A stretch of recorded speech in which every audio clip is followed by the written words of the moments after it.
한국의 설경욱 씨의 찬양 중에 이런 곡이 있습니다. 아무도 예배하지 않는 그곳에서 주를 예배하리라. 아무도 찬양하지 않는 그곳에서 나 주를 찬양하리라. 누구도 헌신하지 않는 그곳에서 주께 헌신하리라. 누구도 증거하지 않은 그곳에서 나 주를 증거하리라. 내가 밟는 모든 땅 주를 예배하게 하소서. 주의 보혈로 덮어지게 하소서. 내가 선 이곳 주의 거룩한 곳 되게 하소서. 주의 향기로 물들이소서. 아주 감동적입니다. 그런데 이 곡은 이민의 목적을 아주 잘 설명해 줍니다. 이민은 창세기 1장부터 나오는 하나님의 놀라운 계획입니다. 하나님은 사람을 지으신 다음에 이렇게 말씀하셨습니다. 땅에 충만하라. 한 곳에 모여 살지만 말고, 자식을 낳아서 내 옆에 끼고 살려고만 하지 말고 땅 끝까지 가라, 땅 끝까지 보내라. 세계적인 기업들은 다 다국적 기업입니다. 그들은 한 군데 한 나라에서만 사업하고 끝나지 않습니다. 왜냐하면 하나님을 닮아서 그렇습니다. 우리를 이끄신 이민으로 이끄신 하나님의 또 다른 목적은 우리로 하여금 땅 끝에서 하나님의 도구로 정복하고 다스리게 하시기 위해서입니다. 또 다른 목적은 땅의 모든 족속에게 하나님의 복을 나누는 통로가 되게 하시기 위해서입니다. 그런데 바로 여기에서 질문이 생깁니다. 이런 일들은 굳이 이 땅에 오지 않아도 한국에서도 할 수 있지 않을까요?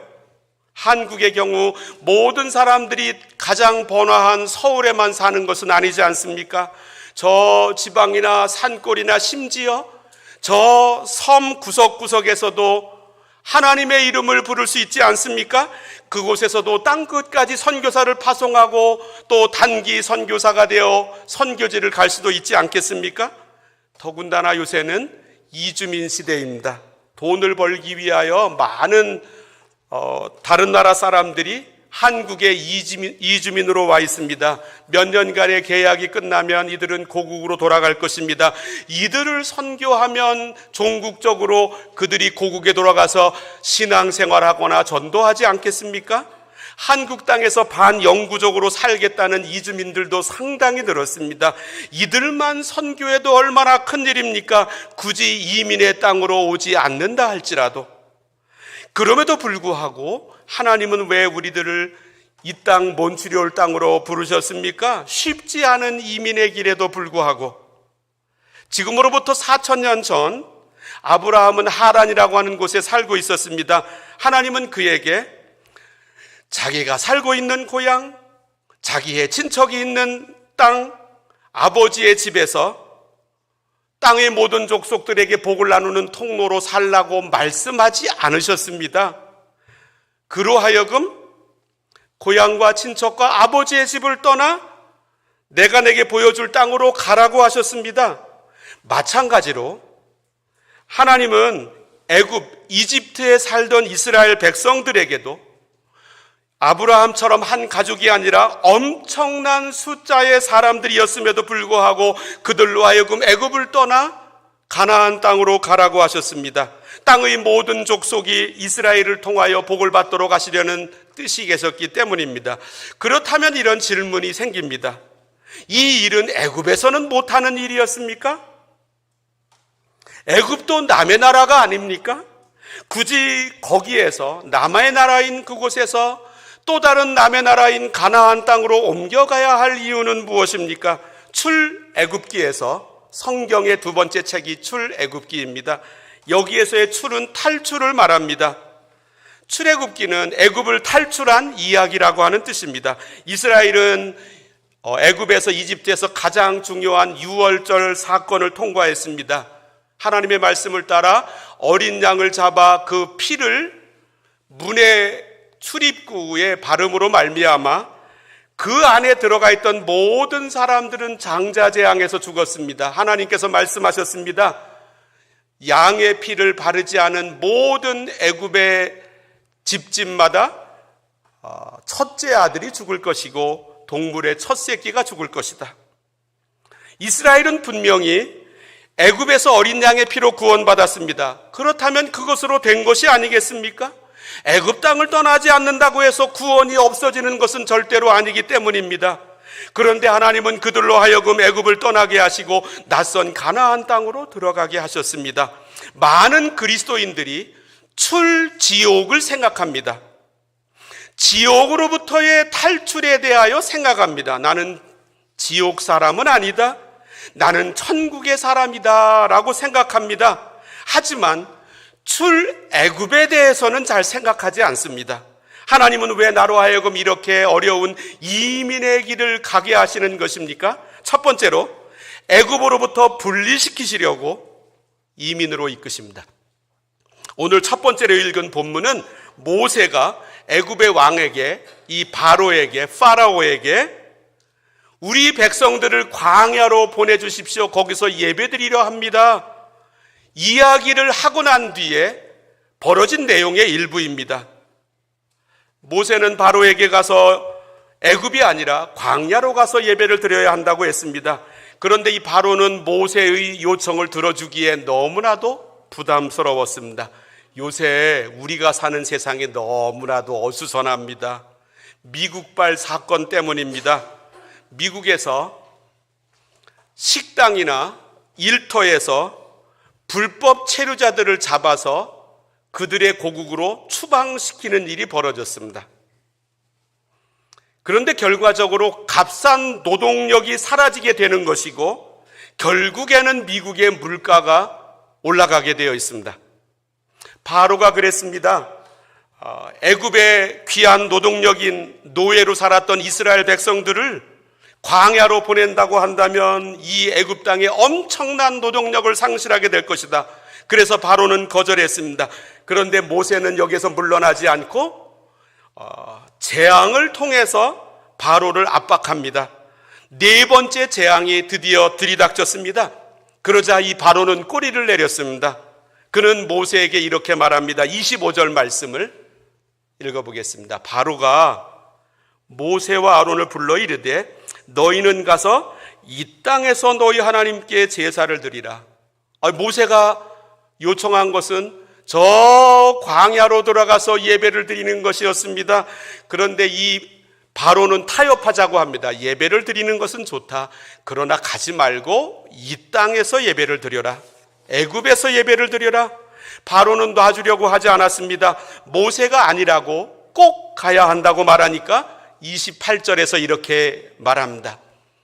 바로가 이르되 내가 너희를 보내리니 너희가 너희의 하나님 여호와께 광야에서 제사를 드릴 것이나 너무 멀리 가지는 말라. 가라는 말을 하자 애굽을 뒤덮었던 파리 재앙이 사라졌습니다.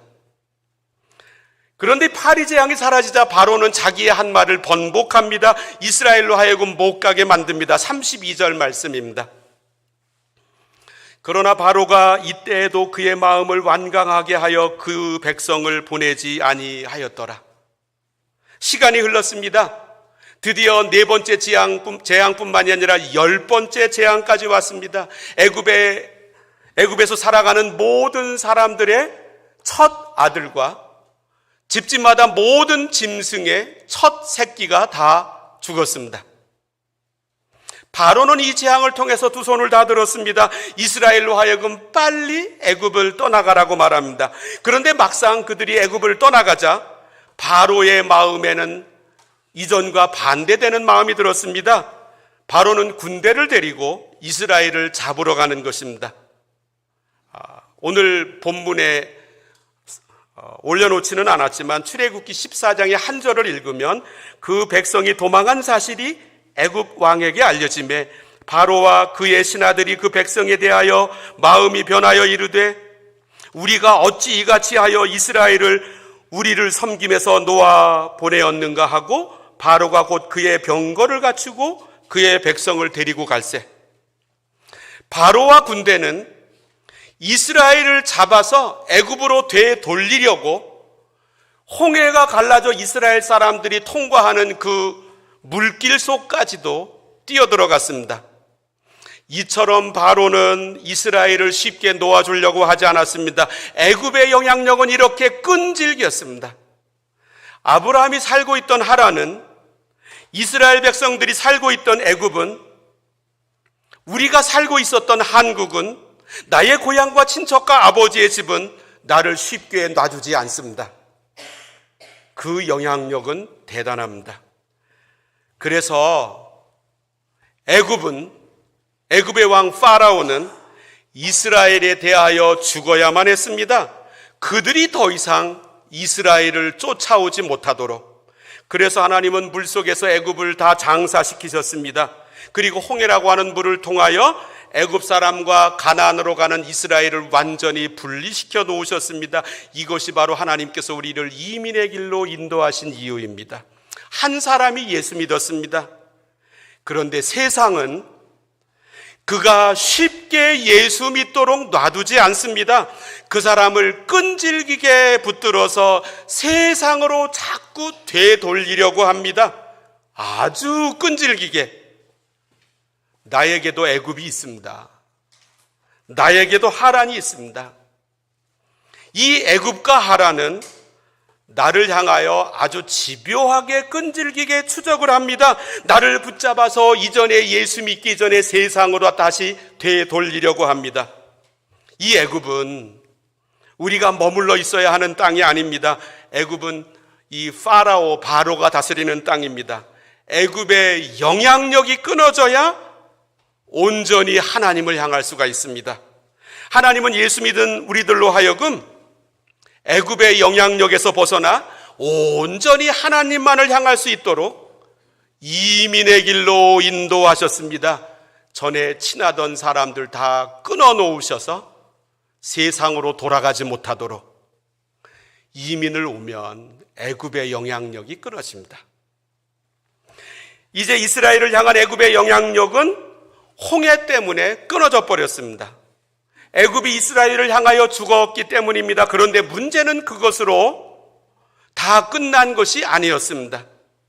이제는 정반대의 문제가 이스라엘에게 남아 있었습니다. 그것은 이스라엘 사람들 마음속에 남아있던 애굽이 여전히 이스라엘 사람들을 움직이고 있었다라고 하는 사실입니다. 그들은 애굽을 떠났습니다. 이스라엘을 붙잡아 놓으려고 했던 애굽도 이제 죽어버렸습니다. 그런데 이스라엘 사람들의 마음 안에는 애굽이 살아서 역사를 했습니다. 이것이 바로 하나님께서 이스라엘 백성들을 애굽에서 이끌어 가나안 땅에 들어가게 하신 이유였습니다. 두 번째, 내 안의 애굽을 씻으시려 이민으로 이끄십니다. 제가 오래전에 이 몬트리올에서 학교를 다녔습니다. 강의하신 교수님 중에 한 분은 그레고리 범이라고 하는 분이셨습니다. 아주 연세가 많으셨습니다. 당시에 제가 내일 모레 90세가 됩니다 하셨습니다. 이분의 강의를 3학기 동안 참여했습니다. 그분은 원래 독일 출신입니다. 이 몬트리올 땅에 오신 지 아주 오래되셨습니다. 그래서 모국어인 독일어뿐만이 아니라 영어나 불어도 여기 사람하고 아주 똑같이 했습니다.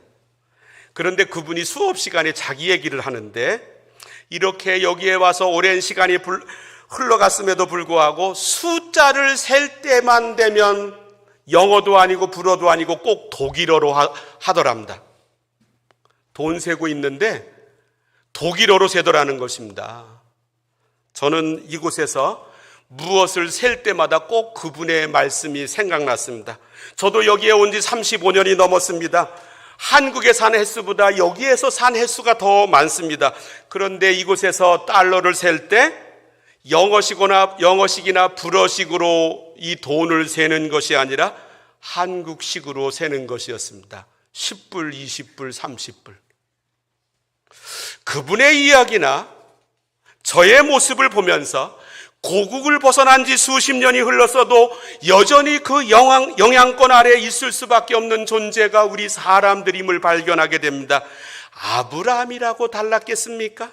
이스라엘 사람들이라고 달랐었겠습니까? 이스라엘 백성들은 이집트에서 430년을 살았습니다. 그러니 애굽의 가치관, 애굽의 정신, 애굽의 세계관, 애굽의 문화가 그들의 삶 속에, 사고 속에 얼마나 깊이 스며들어 있었겠습니까? 애굽에서는 바로가, 애굽의 왕이 정신적 지주였습니다. 바로가 공급원이었습니다. 바로가 주지 않으면 살 수가 없었습니다. 애굽의 모두는 바로의 영향권 아래 있었습니다. 모두가 다 바로가 하자는 대로 했습니다. 거기에 살던 이스라엘도 마찬가지였습니다. 이스라엘은 그러던 애굽에서 떠났습니다. 그런데 몸은 떠났는데, 몸은 애굽의 영향권에서 완전히 멀어졌지만 그들의 마음은 여전히 애굽의 영향권 아래에 있었습니다. 바로가 추적해 온다라고 하는 이 사실을 발견한 이스라엘 사람들의 마음에 무엇이 들었는지 출애굽기 14장을 화면에는 없습니다만 제가 읽습니다. 바로가 가까이 올 때에 이스라엘 자손이 눈을 들어본즉 애굽 사람들이 자기들 뒤에 이른지라 이스라엘 자손이 심히 두려워하여, 애굽을 떠난 그들이었지만 이전에 두려워하던 그 바로를 여전히 두려워하고 있는 모습을 여기에서 말씀하고 있습니다. 왜요? 이스라엘 사람들의 의식 속에, 마음 속에 애굽의 바로가 여전히 살아 있었기 때문입니다. 그래서 그들은 몸이 애굽을 떠났다 할지라도 어려운 일만 만나면 애굽으로 돌아가자고 했습니다. 그 대표적인 예가 오늘 읽었던 출애굽기 13장 17절에서 나옵니다. 제가 한번 읽어보겠습니다. 바로가 백성을 보낸 후에 블레셋 사람의 땅의 길은 가까울지라도 하나님이 그들을 그 길로 인도하지 아니하셨으니 이는 하나님이 말씀하시기를 이 백성이 전쟁을 하게 되면 마음을 돌이켜 애굽으로 돌아갈까 하셨습니다. 어려운 일만 보면 애굽으로 가자고 하는 생각이 불일듯 일어났습니다. 이 모습은 애굽에서 떠나고 홍해를 건너게 되고 3개월 뒤에 시내산에 도착을 하고 십계명과 율법을 받고 제사장 제도를 받고 또 성막을 지으라고 하는 말씀을 듣고 성막을 짓고, 그리고 2년 지나서 바란 광야에 갔을 때까지도 변하지 않았습니다. 애굽을 탈출하여 2년이 지났습니다. 바란 광야에 도착했습니다. 하나님은 12지파에서 한 명씩 대표를 뽑아서 가나안 땅을 40일 동안 정탐하고 돌아오라고 했습니다. 12명이 40일 동안 정탐하고 돌아와서 보고를 합니다. 10대 2로 나눠졌습니다. 10명은 못 들어간다고 보고했습니다. 이 소식을 들은 이스라엘 백성들은 통곡했는데 그들이 어떻게 외쳤는지 제가 민수기 14장을 읽어드립니다. 화면에는 없습니다. 이스라엘 자손이 다 모세와 아론을 원망하며 온 회중이 그들에게 이르되 우리가 애굽 땅에서 죽었거나 이 광야에서 죽었으면 좋았을 것을, 어찌하여 여호와가 우리를 그 땅으로 인도하여 칼에 쓰러지게 하려 하는가? 우리 처자가 사로잡히리니 애굽으로 돌아가는 것이 낫지 아니하랴. 이에 서로 말하되 우리가 한 지휘관을 세우고 애굽으로 돌아가자 하며, 어려운 일만 만나면 애굽으로 돌아가자고 그는 외쳤습니다. 몸은 완전히 애굽에서 떠났는데 애굽의 바로의 영향권 아래서 완전히 외적으로는 분리되었는데 마음에는 여전히 애굽으로 가득해 있었습니다. 왜요? 이스라엘이 애굽을 향하여 죽지 않았기 때문입니다. 얼마 전에 애굽은 이스라엘을 향하여 죽었습니다. 더 이상 이스라엘을 향하여 아무런 힘을 발휘할 수가 없었습니다. 그러나 이스라엘은 애굽을 향하여 죽지 않았습니다. 그러니까 하나님께서는 그때로부터 애굽에서 나온 사람들은 가나안 땅에 못 들어가게 하십니다. 40년 동안 방황하게 하심으로, 만약에 그 마음을 들고 가나안 땅에 들어간다고 하면 그곳이 가나안 땅이 되겠습니까? 제2의 애굽으로 변하지? 이것이 바로 하나님께서 이스라엘 백성들로 하여금 애굽에서 하나님 나라를 펼치게 하지 않으시고 가나안 땅으로 그들을 옮겨 놓으신 이유였습니다. 이것이 바로 아브라함으로 하여금 하란에서 하나님 나라를 펼치도록 만들지 않으시고 하란을 떠나라고, 고향과 친척과 아버지의 집을 떠나라고 하나님께서 보여주실 땅으로 가라고 하신 이유였습니다. 하란이 아브라함을 향하여 죽지 아니하면 하란은 끊임없이 아브라함을 흔들어 놓습니다. 반대로 아브라함이 하란을 향하여 죽지 아니하면 아브라함은 늘 뒤를 돌아봅니다. 하란을 돌아봅니다. 이게 사람입니다. 나도 예수 믿고 천국을 선물로 받았습니다. 나는 분명히 천국 사람입니다. 그런데 나에게는 애굽이 남아 있습니다. 세상이 남아 있습니다. 하나님께서 모세를 통해 바로에게 이스라엘 백성들을 도와주지 않자 10가지 재앙으로 압박해 들어갑니다. 이 10가지 재앙은 피재앙, 개구리 재앙, 티끌 재앙, 파리 재앙, 가축 돌림병 재앙, 악성 종기 재앙, 우박 재앙, 메뚜기 재앙, 흑암 재앙, 장자 재앙이었습니다. 저는 그 10가지 재앙을 보면서 야, 재밌다. 원시 사회이기 때문에 이런 것 가지고 하나님이 압박하셨는가 보다 했더니 그게 아니었습니다. 여기에 나오는 이 10가지의 재료들은 애굽 사람들이 섬기던 신이었습니다. 애굽의 우상이었습니다. 애굽에서 430년 동안 살고 있었던 이스라엘 백성들도 애굽의 영향을 받아서 이 10가지의 우상, 이 모습이 이스라엘 백성들의 마음속에 살아 있었습니다. 그랬기에 애굽의 우상이, 애굽의 가치관이, 애굽의 언어가 사라져야만 했습니다. 저는 이 모습을 보면서 제 자신이 이런 생각이 들었습니다. 저는 분명히 예수 믿었습니다. 그런데 어렸을 때부터 부모님이 저를 양육하신 패턴이 있었습니다. 그 패턴은 오늘날까지 저를 지배하고 있습니다. 부모님이 나를 양육하신 패턴이 나에게 살아 있습니다. 수십 년이 지났음에도 불구하고 내가 타고난 기질이 오늘의 나를 여전히 지배하고 있습니다. 그리고 한국에서 어떠한 어려운 일이나 싫어하는 일이나 일들을 만났을 때 내가 방어하던 방어 기제가 시간과 장소와 사람은 바뀌었지만 여전히 이민의 땅에서도 나에게 나타나는 모습을 발견하게 되었습니다.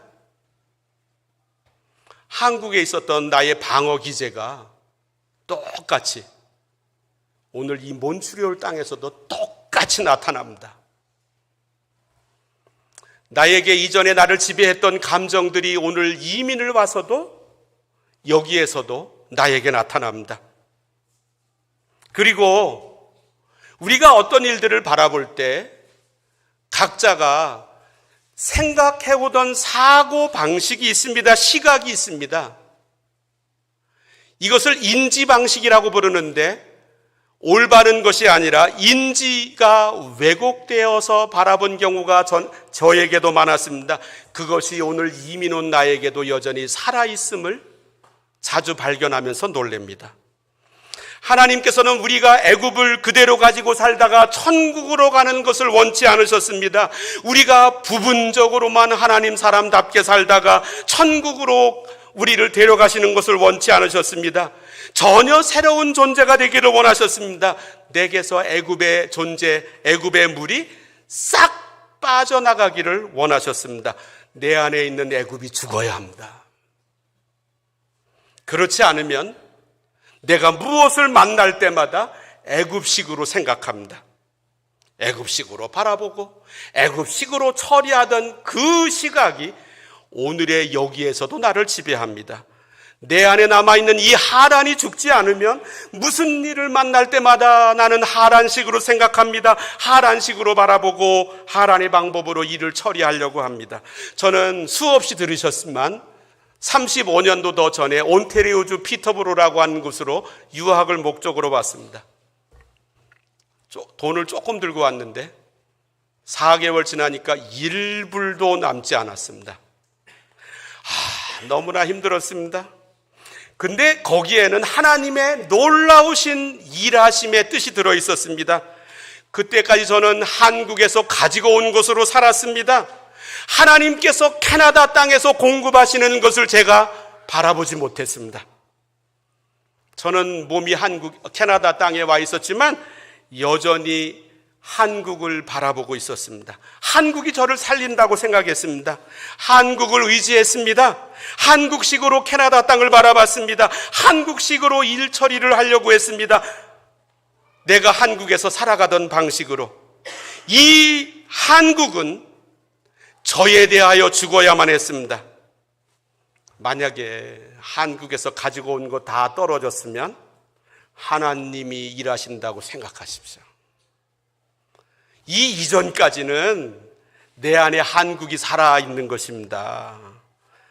이렇게 살아가면 하나님이 보여주시는 땅이 내 눈에 들어오지 않습니다. 이곳에서 일하시는 하나님이 잘 보이지 않습니다. 교회 생활도 마찬가지입니다. 세상이 나에 대하여 죽을 때, 내가 세상에 대하여 죽을 때 이 교회 생활을 하나님 마음에 흡족하게 할 수 있습니다. 교회 안으로 들어왔습니다. 그러나 세상은 아직도 나에게 죽지 않았습니다. 나도 세상에 대하여 죽지 않았습니다. 그러면 세상의 방식대로 교회 생활을 할 가능성이 많습니다. 세상 기준으로 교회를 바라보고 세상식으로 교회를 생각합니다. 애굽에서는 바로가 공급했습니다. 애굽에서는 바로의 공급을 따라 내가 땀을 흘리는 대로 먹었습니다. 그러나 하나님 나라에서는 하나님이 내려주시는 만나로 먹고 예수를 먹고 살아갑니다. 바로 이것이 하나님께서 이스라엘을 애굽에 놔두지 않으시고 무슨 대가를 지불하고 나서라도 가나안 땅으로 옮기신 이유였습니다.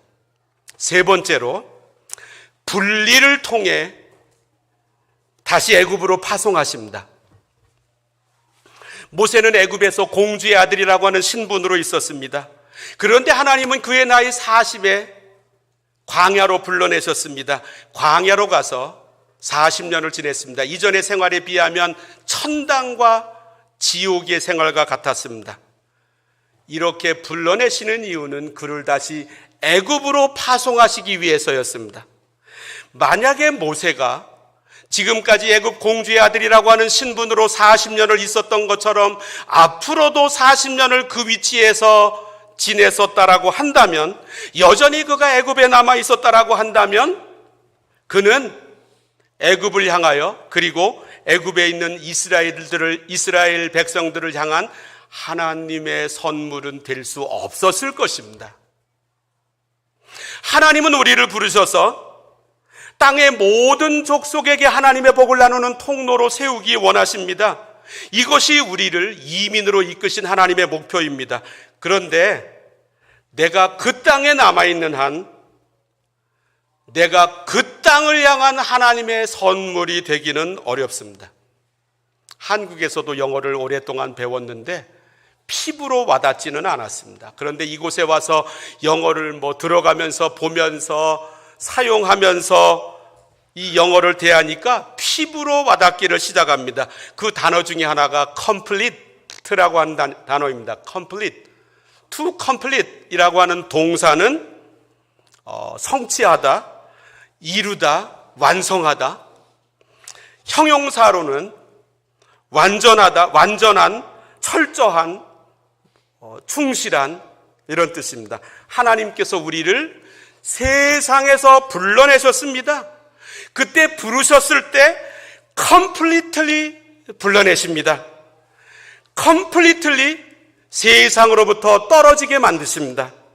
애굽으로부터, 하란으로부터, 고향으로부터, 친척으로부터, 아버지의 집으로부터. 그러다가 하나님은 우리를 다시 그 사람에게로, 그 장소로, 그 일로, 하란으로, 애굽으로 보냈습니다. 이때 먼저 그곳으로부터 completely 분리가 되지 않으면, 고향과 친척과 아버지의 집을 떠나지 않으면 다시 그곳으로의 파송은 이루어지지 않습니다. 설령 그곳으로 간다 할지라도 내가 고향과 친척과 아버지의 집에 사람들을 만난다 할지라도 그들을 향한 하나님의 선물은 되지 못합니다. 컴플리트리 떠나게 되면 나중에 하나님이 나를 그곳으로 재파송하십니다. 그때 하나님의 선물이 됩니다. 이제는 인간적인 사랑이 아닙니다. 이전에 애굽에서의 사랑, 바로에게 배운 사랑, 이전에 하란에서 사람들 사이에 통용되던 사랑, 이 사랑이 아니고 완전히 컴플리트리 분리가 되었기 때문에 이제는 하나님의 사랑으로 그들을 대할 수 있게 됩니다. 예수님은 제자들에게 세상으로 파송할 수 있는 사람들 만드시려고 먼저 그들에게 이렇게 말씀하셨습니다. 마태복음 10장에 아버지나 어머니를 나보다 더 사랑하는 자는 내게 합당하지 아니하고 아들이나 딸을 나보다 더 사랑하는 자도 내게 합당하지 아니하며 제자들을 가족으로부터 분리시키셨습니다. 왜요?